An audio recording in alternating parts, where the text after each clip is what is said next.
Welcome to the Lock Sportscast, your weekly source for lock sport news and sometimes interviews. I'm your host, Charles Current. In today's episode, we have a conversation with Chris Dangerfield. Chris is director of UK BumpKeys and lockpickworld.com. A link to the UK BumpKeys and LockPickWorld Twitter accounts and websites will be in the show notes.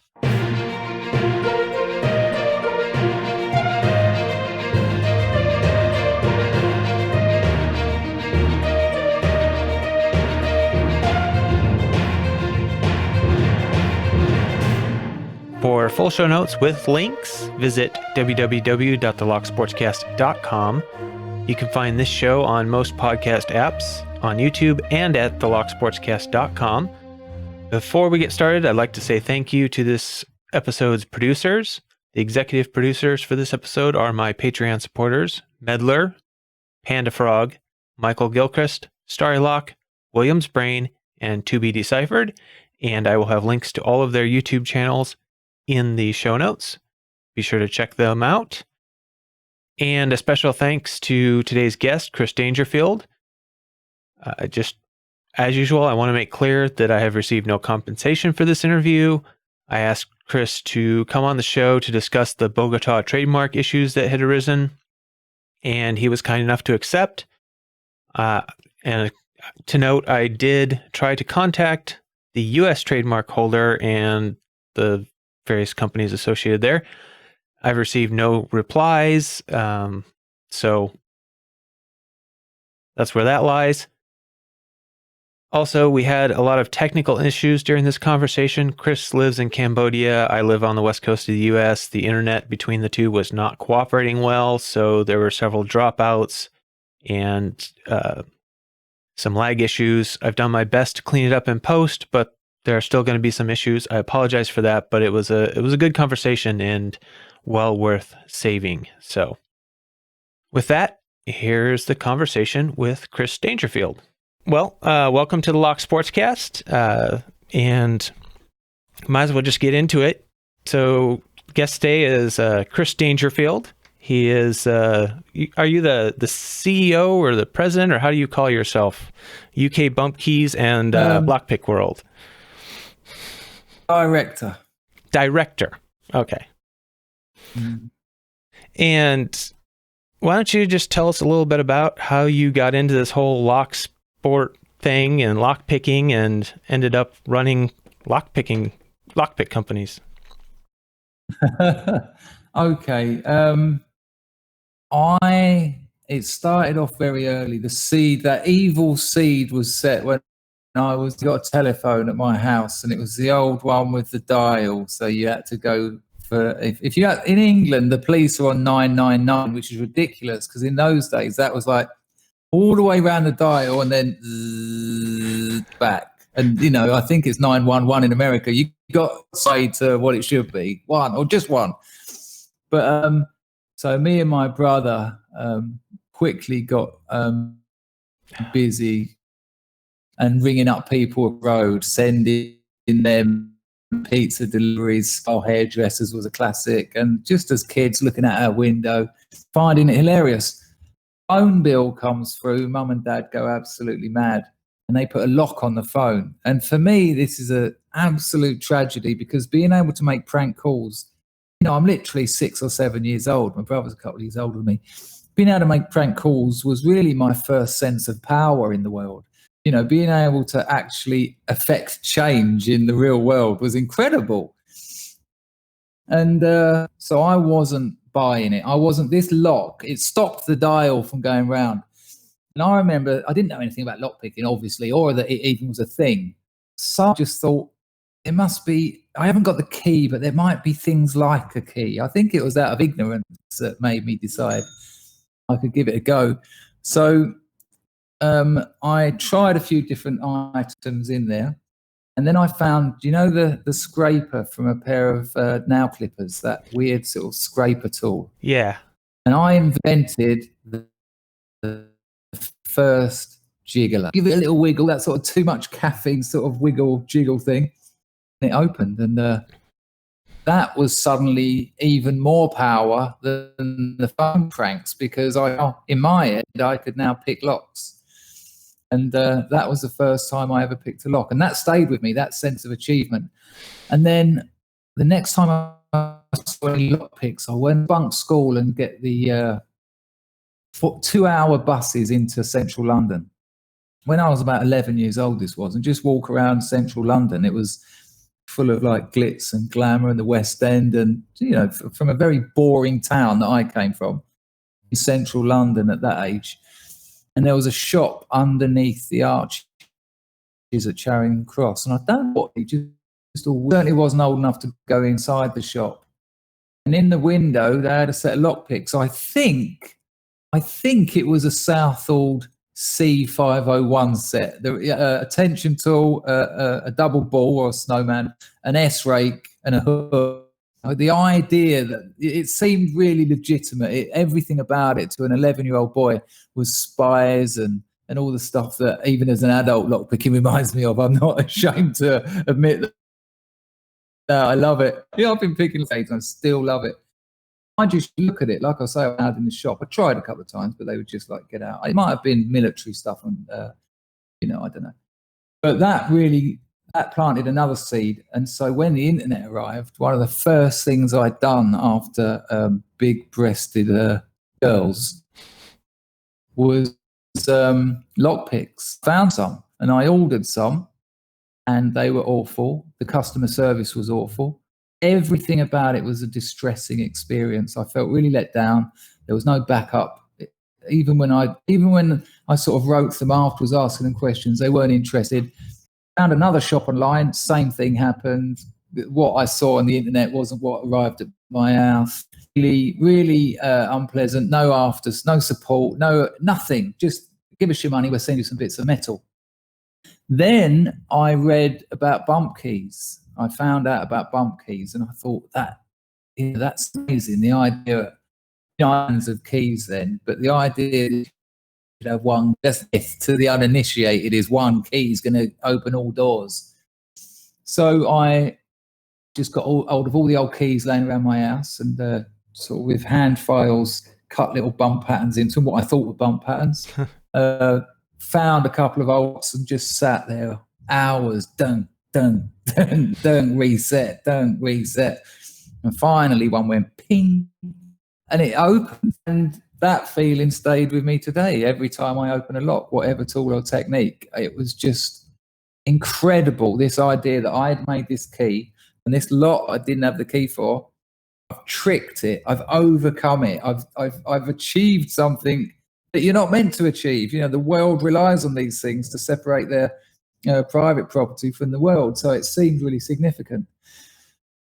I then washed up back at my mum's house after some really dark times, homelessness, addiction, really unpleasant stuff. And a friend came round my house, carried on messing around with BumpKeys. I had a little set of rat tail files. I was buying blank keys from shoe repairers and got hold of a few other locks from friends and that. And he was really upset because I had 2 degrees by the time I was 23. I was a bit of an overachiever, and a master's degree. And he was like, what are you doing? Look at the state of your life. You're living in your old bedroom. You're doing nothing. You're yellow. This isn't good. And he was a software engineer, so he was really ahead of the curve with technology and the internet. I mean, we're still talking dial-up here, and not dial-up that you can buy from a shop. This is, the tech barrier between setting up shops, just getting huge. He lent me this big old sort of grotty computer, got me online, and he said, do something with your life, because this is just a tragedy. So I was like, nice. And that night I found a forum, and I can't even remember what it was, but the idea that I could talk to people in other countries was just incredible. When are we talking now? Maybe 2000, a bit later than that, maybe.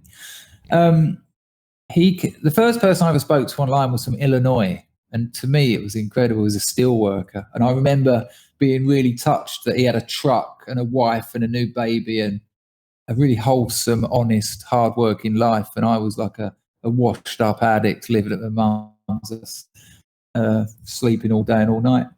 And the mate who gave me the computer came around the next day, and he said, "What have you been doing on the computer then?" And I said, "Well, I've been on a forum." And he said to me, "You can have your own forum."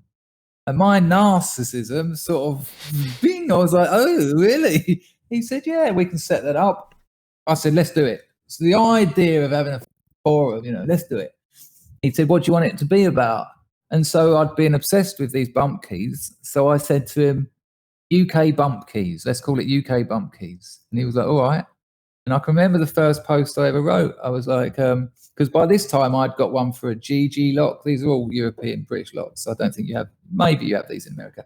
GG, Ledge, Chubb, Yale. I think that was it.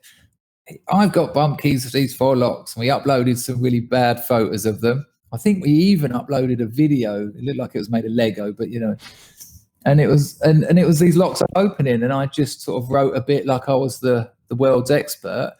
Although at that time I kind of was, because they hadn't really hit the news. No one was really talking about BumpKeys.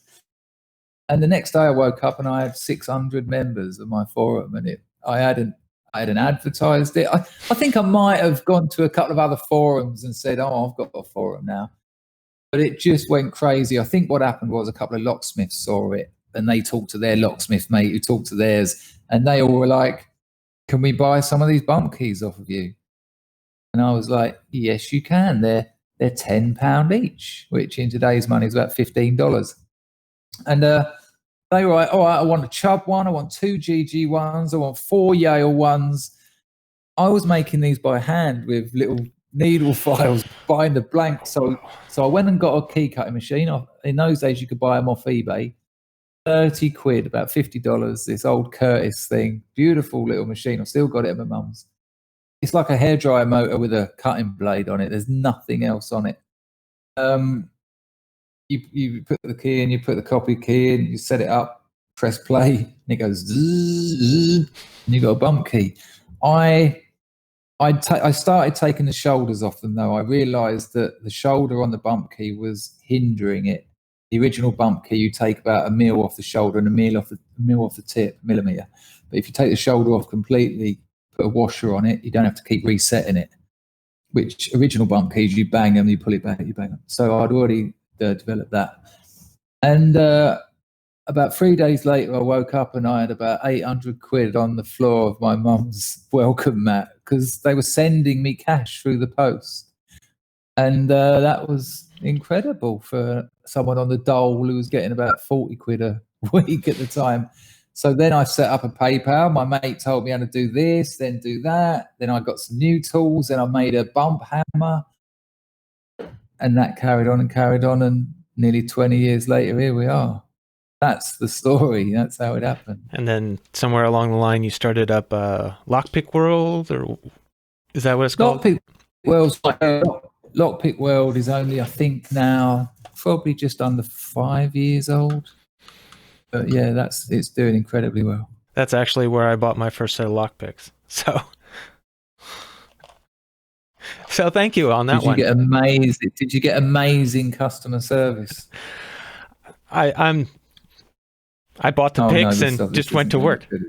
Okay, that it could have been a lot worse than that. No, I'm not one to communicate much online, which is weird that I'm doing this, but I'm honestly a very introverted person. So I bought the picks. I went on YouTube and just started teaching myself, but never asked any questions. One of the reasons I was happy to actually get going and build up the business was because of those terrible experiences I had. And when you've only got a donated computer, I didn't have any money to start that shop. The money came from the BumpKeys, and that was with my dole money. And I just thought, you can make this work if you just do some basics, talk to these people, offer a bit of support. If they don't know how to use them, give them the option of talking to you, actually. And that has stayed today, which is why I think UK BumpKeys is now, I think, 18, 19 years old. And I have seen 10, 15 shops go in that time. because people, they get greedy, they get lazy, they forgot how they established their business in the first place, and they just think, it'll be all right, pretty much runs itself. And I can assure you it doesn't. I've got a team of 4 customer service experts for UK BumpKeys alone. That's just for that one shop, because if you haven't got them, people will be complaining. They can't, if you can't talk to people with the, you know what it's like with anything on the internet. If you can't talk to that shop, it drives you mad.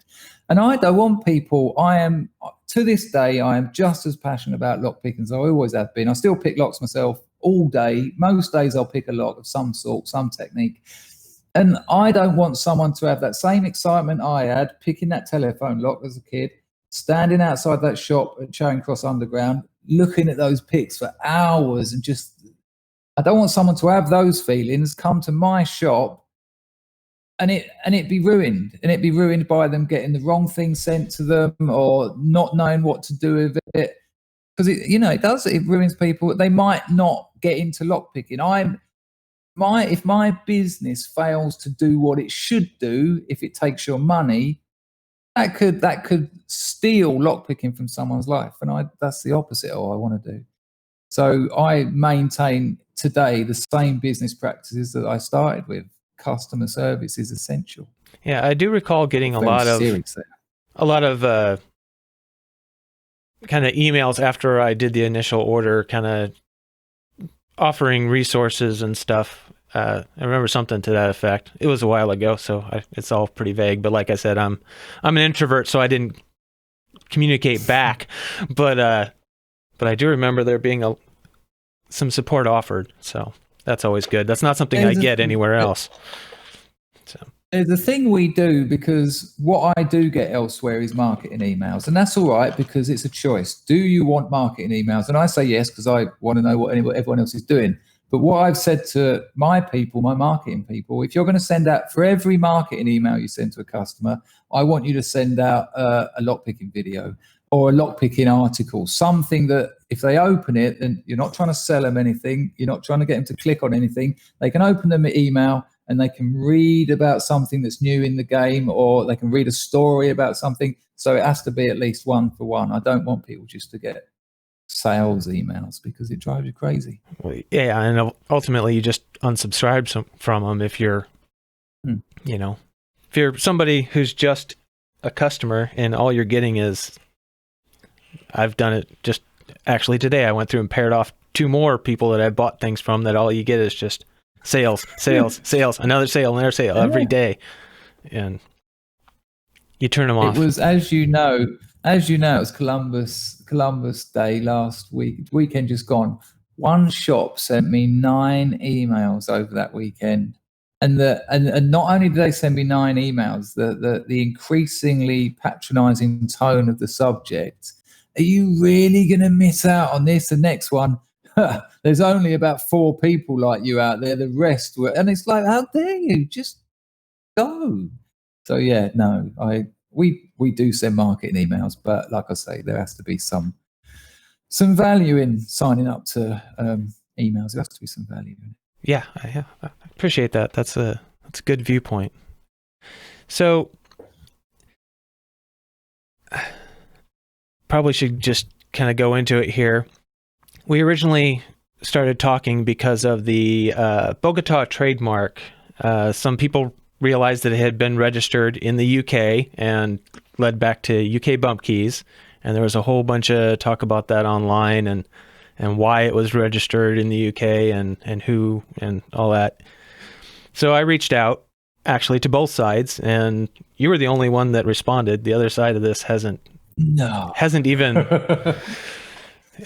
acknowledged that I sent them anything. So and you came back, and I read it on a previous episode of the Lock Sportscast, your response, and I had sent you a couple questions, but I offered to have you come in and discuss them in person. One of the things you said was the name Bogota has been used freely by suppliers and lockpickers for years before the trademark was registered. And so one of my questions was, do we have any evidence of that? I know it's said, and I seem to recall seeing stuff, but I couldn't find it it's hard to find evidence of it. Yeah, I think there is. I think you'll find evidence of that on Lockpicking 101. Yeah, I think for sure you will. I think that forum goes back far enough. Yeah, I was just I think there's curious if it was YouTube used videos as well before. I know that the term was used. I was just wondering if it had been used in marketing of other picks before it was registered, which seems to be kind of a legal distinction there. No, I think, well, trademark law, like all laws, is notoriously hard to understand. Yeah. But I think actually they talk about it being used by the population as having more clout in a legal situation. If you can prove that people have been using it. I mean, look, even when we were sent a cease and desist for LockPickWorld, our legal team said to us that, you can challenge this, because they asked us, and I said, no, it's people call that design a Bogota. That's what it's known as. No one will refer to it in the first instance as a triple peaked rake. Perhaps second instance, but it's Bogotas, or Bogota, as you say in America. But that takes time, and it takes money, and it means getting loads of organisation. And when you're trying to run a business, and that's why people put these cease and desists out, because really, who's going to do that at our level? We're certainly not. But I think while I haven't, I reckon you can get a lockpicking 101, and everyone's talking about Bogotas long before that trademark was. Well, yeah, I certainly was, registered. Because I went to Lockpicking 101 to look up the history of it. So, and I see that it was somebody, Raimundo. I don't know exactly how he pronounces it, but he designed it. And then he actually offered the plans and the instructions for how to make it out on Lockpicking 101 for general use. And then it looks like he made a deal with this other company, which I don't... with the gentleman who ran Sarapick.com, the website, to have them made and marketed. And he's the one, as far as I can tell, that is the registered trademark owner in the U.S. But I do see a lot of... so that would be interesting to see how the legal is on that, because it definitely was in common use in the forum as a name for that type of pick long before because they waited quite a while to register it, didn't they? It was several years from what I saw. Long after it had been used and was common parlance. That's my point. You sent me an email. Oh, no, you didn't. It was on Twitter. I think you said it. You gave the example of Band-Aid and Hoover, I think. Band-Aid, Kleenex, a lot of different that are in common use now. They happened the other way around, didn't they? Band-Aid, the company, became so popular that people then called adhesive plasters Band-Aids. People didn't call them Band-Aids before the company. So I think those things are, it's the opposite way around. Yeah, that is true. That is a distinction there. I mean, I think it's worth saying that although we registered the UK trademark for Bogota, and we registered that a while back, we haven't implemented it. You still won't find the word Bogota on the UK website. I mean, it's not on LockPickWorld because of the cease and desist, but on UK BumpKeys, our Bogota rakes that everyone in lockpicking knows are Bogotas, and our multi-pick Bogotas, which multi-pick call Bogotas on their website. They're not on our website as Bogotas. There was triple peaked rakes or whatever, something like that. I think that was the last... but they keep changing because we're obviously now having to test different names. But, my concern was that this doesn't bode well for things like lockpicking, because in the example I gave you is the deforest pick, which is relatively new in lockpicking, that name. Someone could trademark that next week. And then only their website will have deforest picks. And then Southall, multi-pick, HPC, whoever, we'll have to take that off your website. You can't say deforest. We've trademarked that. And I use deforest because it's kind of peculiar. It's a strange word, much like Bogota. But would that then stop you trademarking snowman or double ball, half diamond? And if you follow that logical conclusion, as a consumer, you're going to go to a website, right, I want a new set of picks. And whereas now, or well, a few months ago, you could go, okay, this set, it's got a deforest, it's got a couple of hooks, it's got a couple of Bogotas, recognizable names, you know what you're buying. If people start trademarking all sorts of names, you're going to go to a website and go, well, that looks like a nice set. What's it got?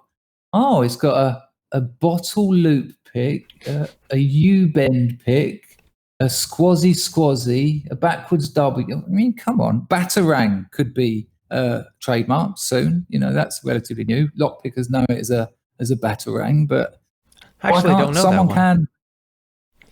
It's like the Batman boomerang. It's called a batarang. You'll know it from lockpick sets. There's one everyone says, I don't know what it's called. But that's my example. And consumers will suffer here at the end if people go down that route. And it's easy at this stage to say, yeah, but they won't, they haven't. Well, actually, they just did. And it might be a specific example, but, you know, people in business frequently don't care about the customers. They care about the bottom line. And if they feel like they can increase that, they'll do what needs doing. So you said it on Twitter and you said it in my email that you sent to me. You have just to be clear, you have no intentions of enforcing that UK trademark against other companies using the term, right? No intention. No intention at the moment. But the reason I want to say that is because if another company was to come at us with something else, if another company was to say, you can't say Batarang, I might enforce it against them at that stage. But we haven't got an intention to stop anyone from using Bogota in the UK. No, not at all. And we haven't. And I've got pretty good relationships with most of the lockpick suppliers. You don't survive and keep growing in this game for nearly 2 decades by upsetting people. Right. And I guess if you were to try and enforce it, your own arguments against the original trademark would be just as valid and even more so against yours because it's been even longer. So it would be kind of a hard to enforce ultimately. If I was enforcing it for that reason, sure. But like I said, if someone was causing us legal problems elsewhere, I wouldn't be enforcing it for that problem. I'd be enforcing it as part of a different. I've just got to make that clear. Is that making sense? What I'm saying? And another question I came up with as a legal item. I know here in the U.S. it matters, but do you know how? So how long had you been using Bogota on like LockPickWorld before you got a cease and desist? Do you know if they were actively enforcing that trademark up until current times or not? It'd be my question. Just because I know in U.S. law, well, because what I'm getting at is from what I've gathered in U.S. trademark law, if you don't actively enforce the trademark and you allow it to become in common trade name across multiple brands, if you don't enforce it and you allow other brands to use it, you basically lose the trademark because it's not enforceable anymore. So I just don't know if they were actively enforcing it up till now, or if you guys have been able to get away with using it for a long time, then it might also. I can't say whether they're enforcing it with other companies, but like I say, I think I think LockPickWorld is 4 or 5 years old. And it's had Bogota rakes in it since the beginning. And it was only very recently they said that they were going to give us legal problems unless we removed them, and really let us know next week, you still haven't done it. There's this one. You know, and for me, it gets a bit annoying because there's this idea that there was this suggestion, or there is a suggestion with trademark things that people might mistake that you're buying their products. But if you buy a 37-piece multi-pick set with 10 Bogotas, no one thinks they're anyone else's. They're multi-picks. And interestingly, multi-pick are still using the word. Are they using it in U.S. marketing and other sites? Do you know? Well, with the internet, and again, I'm no legal expert, but if you're selling to America from a European site, I think your customer is in America. you're running into similar problems. Okay. Yeah, it gets a little weird. Trademark law is hard enough, but then you get into international websites, the internet nowadays. Oh, Yeah. Like I said, I was trying to figure some of this stuff out from YouTube, but it is, oh man.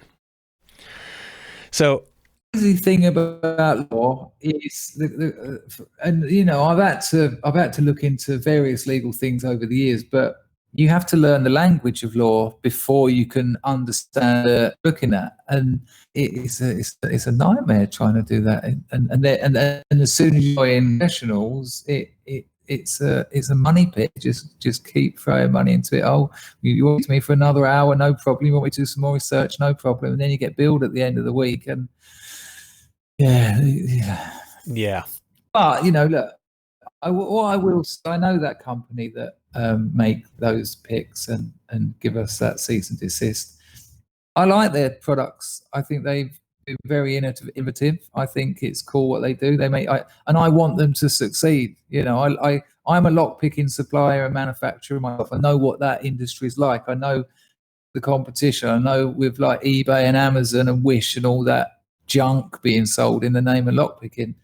I want them to succeed, but the issue is, like I told you before, I just kind of worry where we go with that, because already people are now having to buy triple peaked rakes, which not long ago they knew what that was called.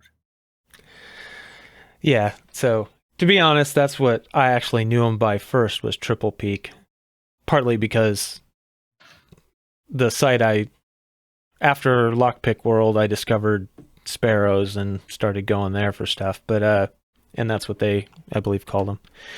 But that's interesting, because I think it comes down to when you got into lockpicking, because I can remember when they came up, because Raimundo has invented this pick, and it was a changer, because it wasn't so much the design of the pick, it was the polishing. I think it's fair to say that had many peaks and troughs on before, and up on forums, because when you're my UK BumpKeys 4 members at one point, and there's not much new lock picks, and so without a doubt 10-15 years ago people were inventing rakes with many peaks and troughs, but Raimundo polished it up, mirror polish. There'd never been a mirror polish pick before, and this whole idea, it worked, and man did they work. People were getting hold of these Bogotas, because Raimundo he put out page after page of how to make Bogotas. This is how you make my Bogotas, how to polish them, how to use progressively finer grits of sandpaper, all that. And and you'd be away, and it was an event. Everyone was talking about that. That definitely happened. Yeah, I wasn't around at that point. I've only been in lock picking about a year and a half, so I definitely came in well after that whole thing. You've been picking locks a year and a half. This is amazing. This is where I can get something out of this interview, because it's a good research. What are you picking? What kind of picking at the moment? Are you single pin picking? Yeah, mostly single pin picking. It's the challenge, and I actually haven't been able to do much picking since I started doing this this podcast, because it takes so much of my time. But currently I've got a Miwa PR in my vise that I try to get to every once in a while, but doing the high security stuff. Amazing. Oh, I think I'm. Well, I think I'm losing you. That, but I've come across. Oh, okay. There we go. Okay, I'm down to, maybe I'm back. Okay. You say that, you jokingly say that you're on the heavy security side. One of these tri-circle padlocks, which you could shake open sometimes. And I couldn't SPP that for about 12 years. I'm not the best SPPer, to be honest with you. I'm all about raking. I love raking. Most of my time spent working with rakes. I think they're really underrated. I think, people say raking is a beginner technique, and it is actually, because it's good for morale. You can give someone a couple of locks and a couple of rakes, the chance with the right guidance, they'll open them. But then you move on to single pin. Without a doubt, you need to learn single pin picking. But don't drop raking. I beg you not to drop raking, because some of the locks you can open with rakes will blow your mind. Yeah, I never actually worked too much with raking. It's a totally different skill. The raking is a totally different skill, I found. So I would consider myself pretty good at single pin picking. I am terrible at raking. Absolutely terrible. I have a hard time opening a master lock number 3 with a rake. So the thing is, people think apply attention, rake in and out, and that's kind of okay. That's like 3% of it. But that rake in that lock, that rake, it will tilt up, it will tilt down, it will twist both sides, it will move up and down a few mil as well. So the amount of ellipses where you come up, you go down, you come up, you go down, you can tilt and do that. You can go in and come back. There's just so many movements you can do.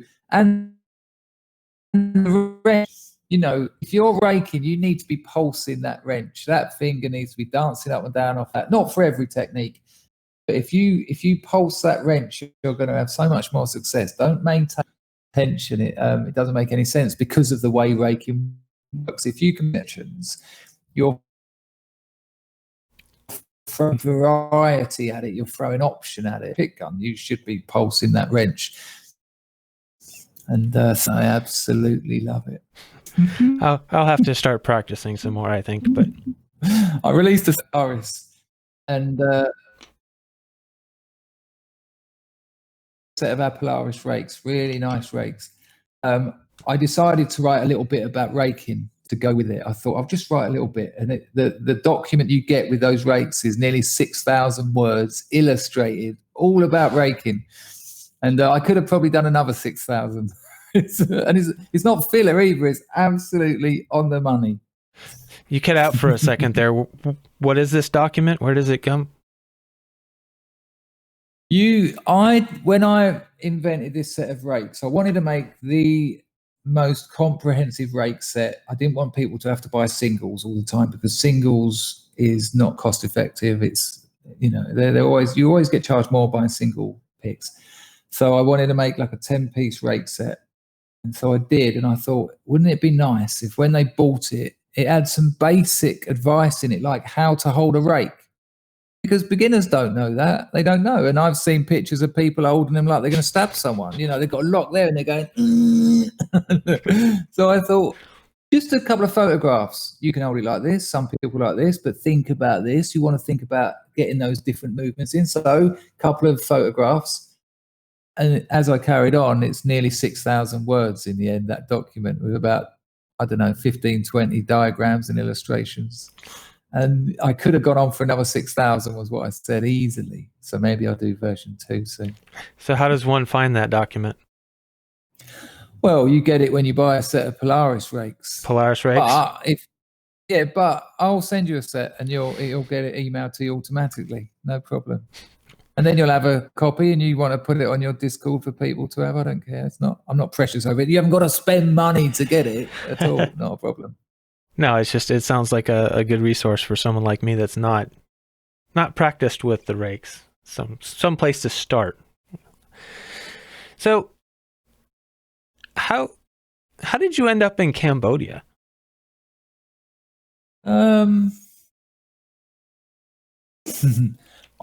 So there's a big chunk of this story that I hinted upon that I didn't dwell on, but I have had terrible addiction problems in my life, and that's how I ended up homeless.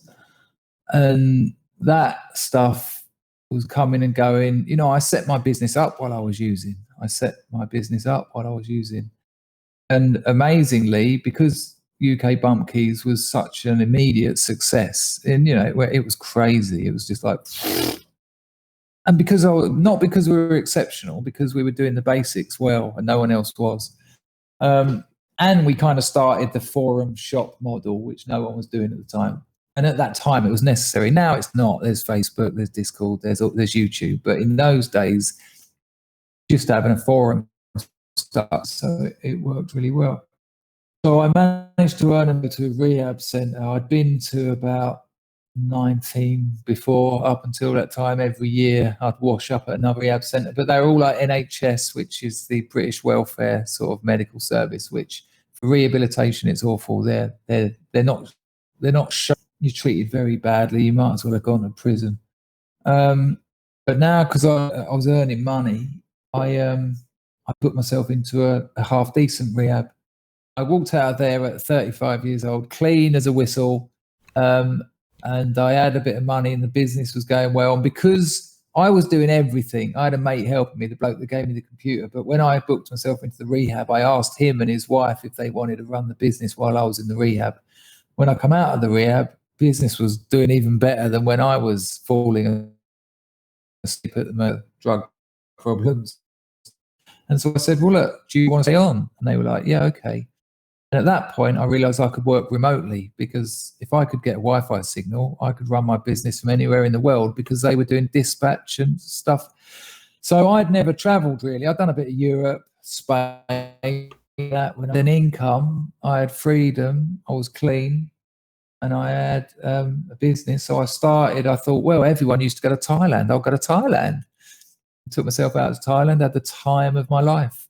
And on the plane home, I thought, well, I've got to work out how I can land and if possible, and that'll be the rest of my life. It was so good. I had such a different life. And because I just got clean, I was really learning who I was as well. I was learning my life and me.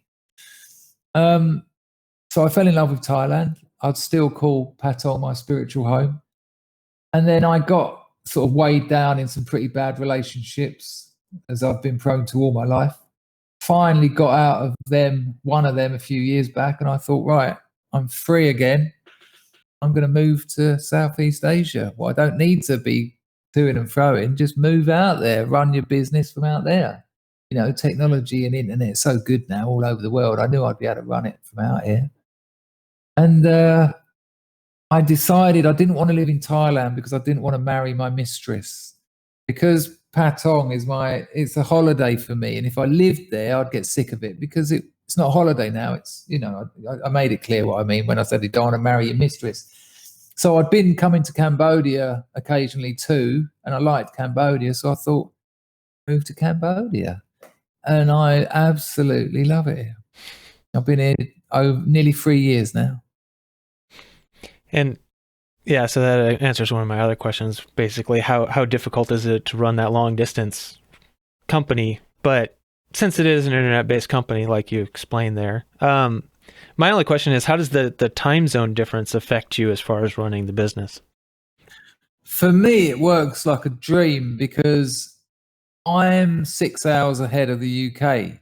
So I can wake up, basically I can get all my stuff done. I can get all my stuff done. I can go for a walk up the riverside. I can go for a quick swim. I can go to the gym. I can go to the supermarket. I can come back and they haven't woken up yet in England, and it's like my afternoon. So lovely.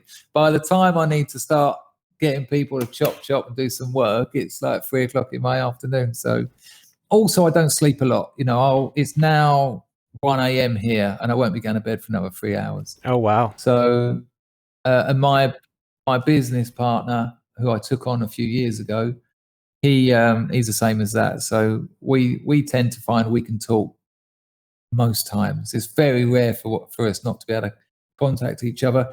We have to do things that I'd guess that most of the team don't like doing, which is regular team meetings with no agenda.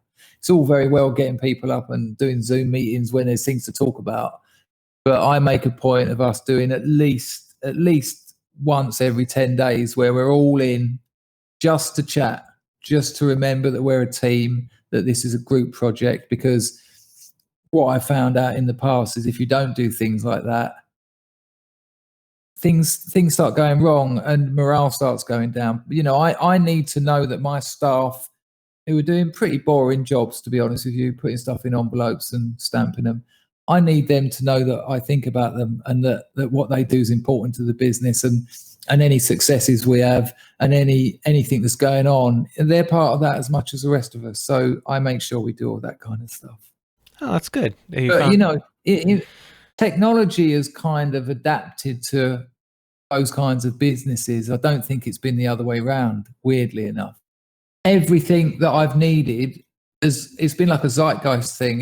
It's been available sort of a couple of months later. I'll tell you what we need. Oh, and lo and behold, you get an email a couple of weeks after that going, we'll do that for you. And you're like, sweet, let's go.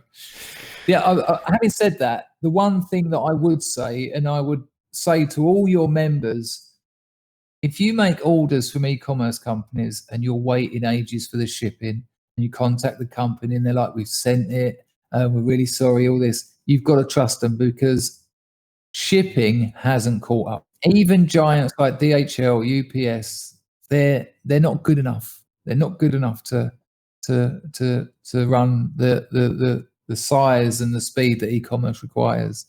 That's still my biggest gripe. I can't believe the technology for every other part of my business, but the shipping companies are awful. They're just not up to the gig. I'm sorry. Yeah, it's getting worse right now, I think, with this whole COVID thing. It's just... You try telling a customer who's been waiting 3 weeks, and the tracking says, it's to say, look, I know it's frustrating, but I can't send you another one because blah, blah, blah. And then you mention COVID. When their email comes back, you might want to move away from the screen, because that seems to be the one that's crazy. Yeah. I'll tell you what, if I was a billionaire and I had a lot of money to invest in a shipping company, you'd double your money if you could just do the job. Please. Oh, I think I'm losing you again. I'd like to keep talking to you. You're really quite a fun guy to talk to, but I'm kind of worried about our internet situation. So, no problem. Well, listen, maybe I'll come back in 6 months and we'll have a chat about something else, because I will have some news that is going to really change things in about 4 or 5 months. Well, tell you what, you let me know when you're ready and you can come back on. Standing invitation. Yeah. So, all right. Well, thank you for your time. It has actually been quite a pleasure talking to you. You're an interesting guy and quite funny. So, but listen, thank you for reaching out, because it's rare people like to run with ideas, and you came to the source, and so I really appreciate it. It's been a pleasure talking to you. Shame about the damn internet, but thank you very much. No, I want to do my goal with this whole podcast is to do fair, honest, balanced reporting on everything. I don't want to take sides, so. I'll call it like I see it until I get more facts, and I'm a little sad that the other side didn't reach out to me and, or even respond to me, but I really appreciate your willingness to answer my questions honestly, fairly, and explain your side. So thank you very much. Take care. All right. We're going to die again, so bye. All right, and that's it for the interview with Chris Dangerfield of UK BumpKeys and LockPickWorld. If you enjoyed that interview, remember that this podcast needs your support. You can support the podcast in one of the following ways. You can send me in any information you have that's LockSport related, even if you don't think it's important. Anything is useful, even if it's a small little bit, or if you think everybody has already sent it to me, send it anyway, because there's a good chance that they thought the same thing and haven't sent it to me either. Share the show with your lockpicking friends. You can leave a review on your favorite podcasting app or a comment and a thumbs up on YouTube. You can subscribe on Patreon or donate via PayPal if you wish. If you support the show in some way, I'll give you producer credit and mention you in the podcast. So if you have a YouTube channel, a blog, or anything like that, be sure to let me know so I can put that in the show notes. Thank you, and remember, keep it legal.